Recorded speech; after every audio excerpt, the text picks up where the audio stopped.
Então vamos de Pedro Loz explicando o paradoxo de Polanyi. Eu já tava pra ver esse vídeo há muito tempo, que eu tinha visto uma parte no TikTok, mas eu não tinha assistido ele completo. Então vai ter que ser agora, né?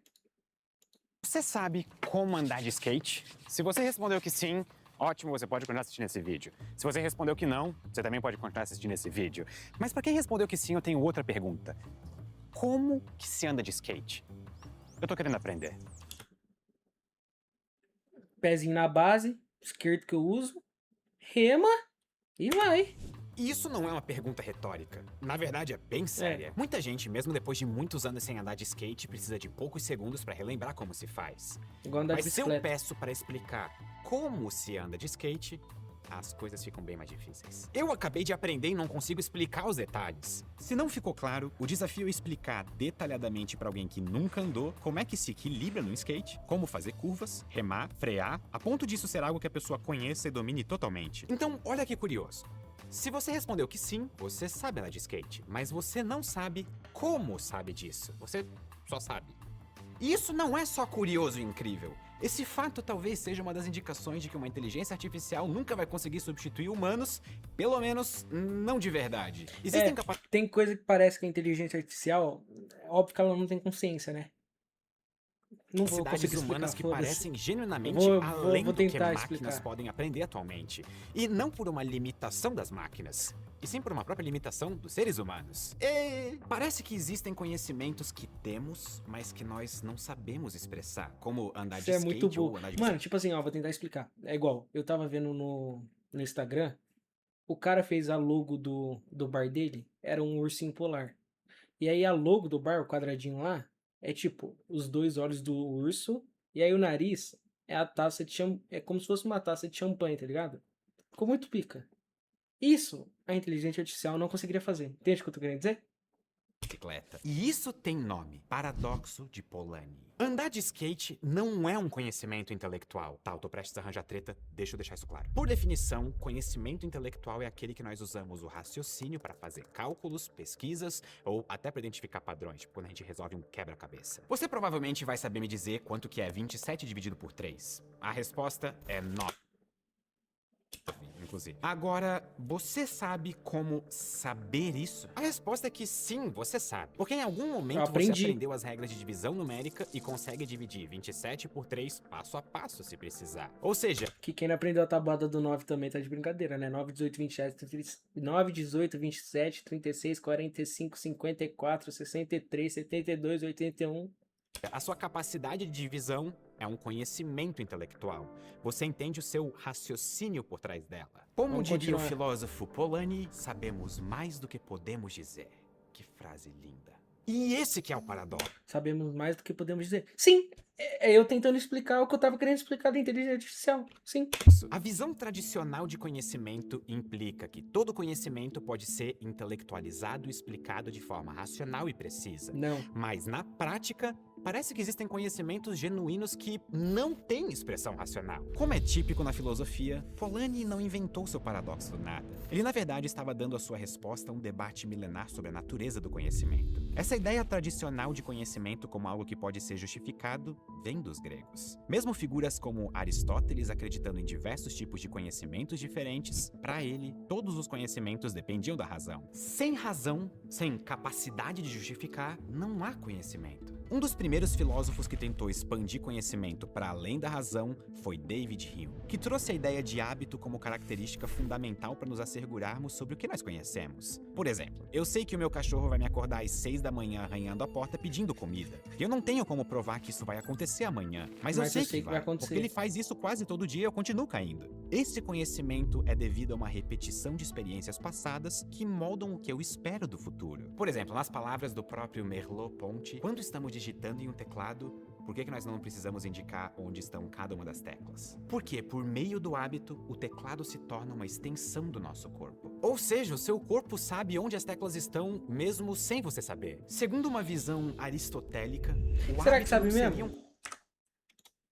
K e Q. Como é que sabe mesmo, mano? Caralho, sabe mesmo, mano. Otário. conhecimento por contornar a razão. mas na prática parece que hábitos constituem sim algo como um conhecimento. Martin Heidegger, outro filósofo contemporâneo, também vai estabelecer uma nova perspectiva que acrescenta algo para essa discussão. O conhecimento que nós temos do mundo é em parte derivado por estarmos vivendo nele, inseridos nesse mundo. Em um experimento realizado no começo dos anos 90, pesquisadores colocaram crianças de frente para um espaço que incluía uma plataforma e uma janela lateral. E aqui, uma de duas coisas poderia acontecer. Ou um assistente colocaria um bloco em cima da plataforma, ou ele soltaria o bloco além da plataforma, criando uma ilusão de que o bloco ficaria suspenso no meio do ar. O experimento demonstrou que crianças de apenas 3 meses ficavam surpresas com o bloco suspenso no ar, indicando que elas já tinham um conhecimento intuitivo de que objetos caem se não forem suportados por algo. Esse e outros experimentos mostram que o desenvolvimento de conhecimentos tácitos, intuitivos e habituais parece preceder em anos a capacidade Então a gente já nasce sabendo algumas coisas? de intelectualizar esses conhecimentos. Isso sugere que a base do nosso conhecimento pode não ser tão racional assim.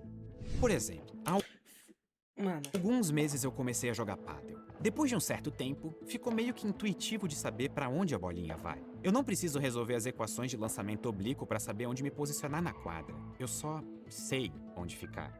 Mas a trajetória de objetos pelo ar é um conhecimento tradicional, uma crença verdadeira e justificada em teorias científicas. Nós podemos fazer os cálculos se quisermos, mas não vale a pena, porque na prática esse conhecimento intelectual é tácito. Isso aponta para um fato que parece cada vez mais comprovado pelo que nós aprendemos sobre o aprendizado humano. O nosso conhecimento intelectual parece ser construído em cima de uma base de conhecimento tácito e intuitivo. E até mesmo mestres em áreas extremamente intelectuais dependem de um altíssimo grau de intuição que não pode ser traduzido em palavras, ele não pode ser racionalizado. E um exemplo disso talvez seja um extenso estudo feito entre os anos 40 e 60. O estudo tinha como objetivo entender como jogadores de xadrez com diferentes níveis de habilidade decidiam qual movimento jogar em posições complicadas. E o interessante aqui é que xadrez, pelo menos em teoria, é puramente intelectual. Em um cenário ideal, quando você faz um lance no xadrez, você deveria ter calculado tudo o que pode acontecer até o fim do jogo. E a hipótese inicial do experimento era baseada nisso. A expectativa é que mestres de xadrez simplesmente avaliam muito mais jogadas possíveis do que amadores. Então eles têm mais opções para garantir que estão escolhendo a melhor possível. eu tô achando muito incrível, não tô conseguindo falar nada, mas Mas esse Sim. não foi o caso. O número de possíveis jogadas avaliadas por mestres e amadores era similar. A diferença é que os mestres avaliavam jogadas que, em média, eram melhores do que as jogadas que os amadores avaliaram. Colocando isso de outra forma, os mestres pareciam ter uma intuição mais afiada para realmente só calcular as jogadas que pareciam valer a pena, ao invés de fazer uma busca cega pela melhor jogada. Mas se você parar pra pensar, isso daí é como se fosse a criação de um hábito. Por exemplo, na hora que eu tô jogando bola, eu sei que eu posso dar um drible. Só que dependendo do drible que eu fizer, eu já tenho a resposta pro que pode acontecer. Mas isso acontece porque eu já tenho um hábito no que eu faço. Faz sentido? E como eles faziam isso? Por pura experiência, mestres de xadrez desenvolvem um conhecimento tácito de avaliar posições de forma extremamente intuitiva e fazem cálculos elaborados a partir dessa intuição. Ou seja, jogar um jogo intelectual como xadrez no alto nível envolve um alto grau de conhecimento tácito. E algo similar parece ser verdade para experts em outras áreas. Estudantes de física no meio da faculdade são melhores em lembrar e usar fórmulas do que doutores em física. Os doutores, por outro lado, entendem física de uma forma bem mais profunda. E, em geral, eles não precisam lembrar de fórmulas decoradas para resolver problemas. Eles são capazes de encontrar as fórmulas que precisam usando conhecimentos mais fundamentais. Então, não só a nossa base de conhecimento de física vem de intuição que desenvolvemos quando crianças, como também quando humanos escolhem dedicar suas vidas estudando física, conhecimentos extremamente intelectuais acabam sendo internalizados de forma intuitiva. E essa ideia entra em choque com uma visão rígida de conhecimento. Primeiro, nem todo tipo de conhecimento pode ser intelectualizado, expresso em palavras. Mas além disso, quando humanos se tornam experts em algum conhecimento intelectual,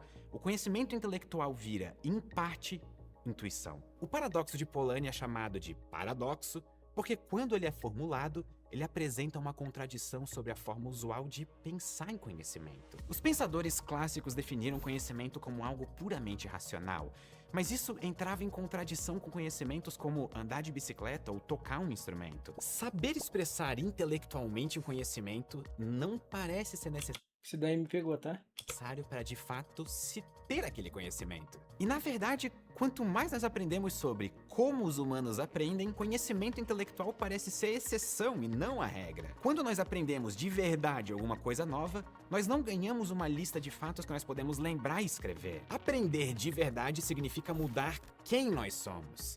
Significa adquirir intuição e novas formas de pensar ou de se mover baseado na experiência. Conhecimento tácito não é um oposto ou um precursor do conhecimento intelectual. O conhecimento tácito, a intuição, permeia todo tipo de conhecimento humano, incluindo os esforços intelectuais no mais alto nível. E isso parece profundamente conectado com o problema de criar inteligências artificiais por aprendizado de máquina. A maior parte das IAs mais gerais e famosas, como ChatGPT, aprendem usando conhecimento intelectual humano por meio de texto, imagens e vídeos que explicam e mostram coisas que humanos já sabem. Mas não tendo o conhecimento tácito da intuição. Mas se é verdade que até mesmo experts em áreas bem intelectuais dependem de conhecimento tácito, então vai ser bem mais difícil do que nós imaginamos treinar uma IA para de fato substituir, por exemplo, um médico ou um skatista. E Ah, realmente não, mas é existem loucura. Substituir outras áreas que precisa aí também, pesquisas né? apontando que, por mais Por que não coloca IA pra colocar sacolinha no restaurante, ou no restaurante no mercado? Coloca IA pra...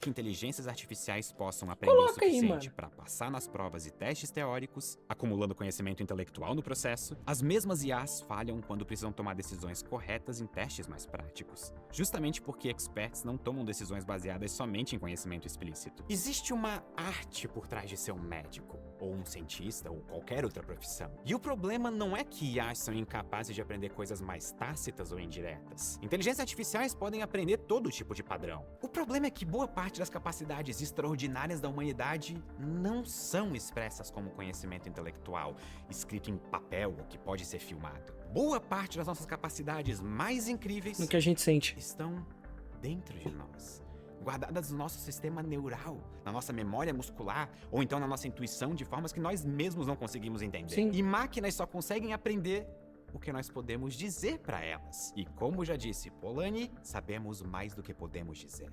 Muito obrigado e até a próxima. Eu sou uma máquina, não tem outra explicação.